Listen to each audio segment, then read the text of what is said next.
And welcome back to Public Affairs on Peach. Angela Williams with Voice Today is here with us again on the show. Thanks again. So now I want to go into some of these props that you have, because you have some good information that we can share with our viewers to know how to avoid becoming a victim of sexual abuse or child sexual abuse. And you know, as a parent myself of young children, this is good information that we should all know. Really, I think the issue of sex and sexual abuse is one of the toughest for a caregiver or a parent to talk to a child about. So what we at Voice Today want to do, we want to kind of coach you. We want to give you some tips. We want to give you some things in your home that you can pick up and begin that really tough conversation.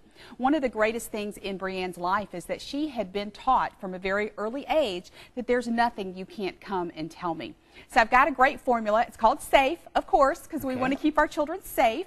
So it's really easy to remember. So the S stands for speak. We have got to be speaking as adults on how and why are we failing our children. Why are 1 in 4 girls and 1 in 6 boys being sexually abused before they're 18 years old?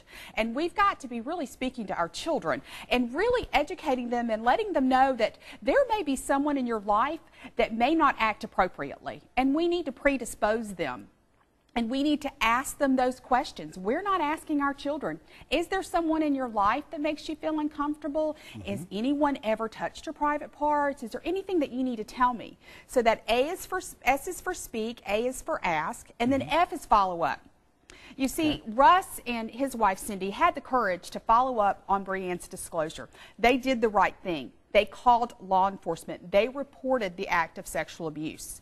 Our viewers need to understand that sexual abuse is a crime. It's not something we can sweep under the rug. It's not something that children are going to forget about. So that's really the toughest. That's where the rubber meets the road, especially if it's a friend or family member.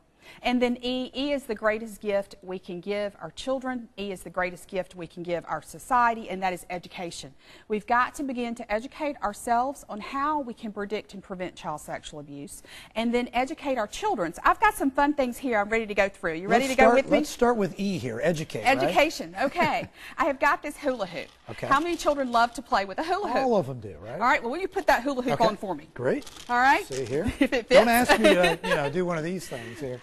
So this is a great way to teach your child where their personal boundaries are, and that is their personal space, and they have the right to reject any kind of affection or anything that makes them feel uncomfortable. So the next time you're at the dollar store, pick up a hula hoop, and that's a great tool. So that's your space, Summertime is coming. Yes. So inside that hula hoop, we have private parts that need to be protected. So as you're dressing your child for the pool and you're putting on that swimsuit, it's a great time to really reinforce those are your private parts, and no one is to touch your private parts except for maybe health or hygiene. So we're on the way to the doctor. The doctor may give you an exam, maybe for hygiene reasons, but those are the only reasons, and you need to come and tell me if anyone's tried to touch your private parts. How soon do you recommend parents begin to talk to their children about that? As soon as their children can communicate. We need to be teaching our children at age 2 the anatomical names of their body parts, and that no one is to touch them. At Voice Today, unfortunately, we get disclosures as young as infants, which is so sad. So it doesn't pick an age. Child sexual abuse impacts all age children. So we need to really empower our children that if they're uncomfortable, that they have the right to scream to an adult no. So we get this little dollar store toy, it's a little microphone, and we practice with them. No! As loud as they can, so they practice, and they have memory recall, and that muscle is exercised so they're able to scream no if they're threatened or they're in an uncomfortable situation. Obviously, freezing up would seem to be a natural thing. A lot of people might freeze up when something happens. Of course a child will be paralyzed because they don't know how to describe what's happened. They don't have the words to communicate. And you've got to remember that an abuser, a sex offender, is trying to silence the child, trying to take their voice away, trying to intimidate them in some way. So that's all part of the grooming process. I see. Another great way is when you are wrapping a gift with your child, maybe you're going to a birthday party or some other activity, it's a great time to reinforce the difference between a secret and a surprise.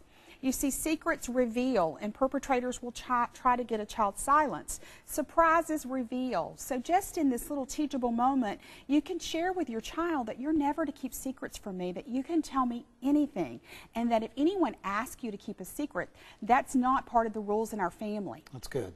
And then, you know, children oftentimes, as I said, they don't have the words. They can't really describe what has happened.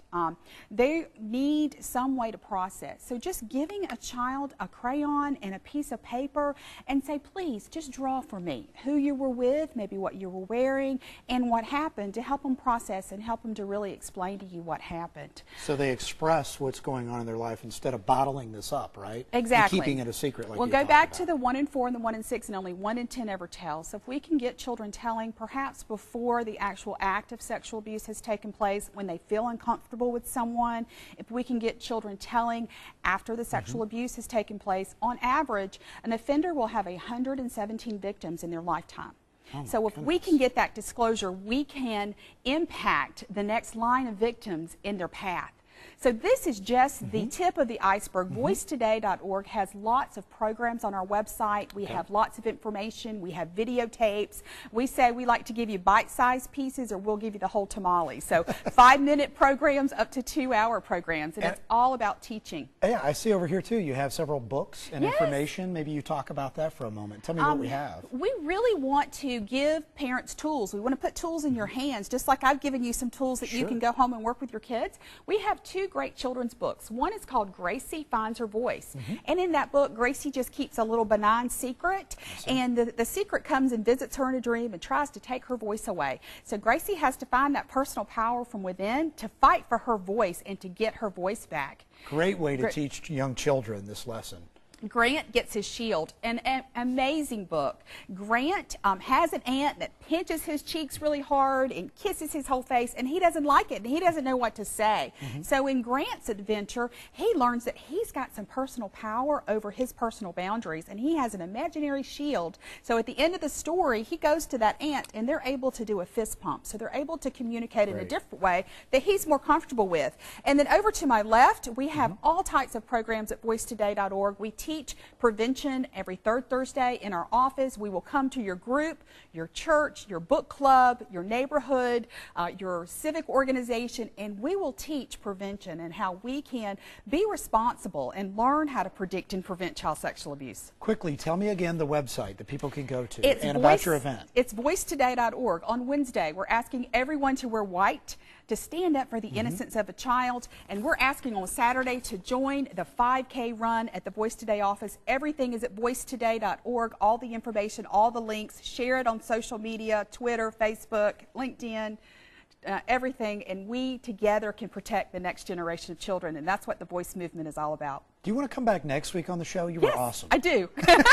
And the week after that. Angela Williams with Voice Today did a fantastic job. Great Thank you, information. Adam. I Thank you appreciate for it. sharing your story. And stay with us.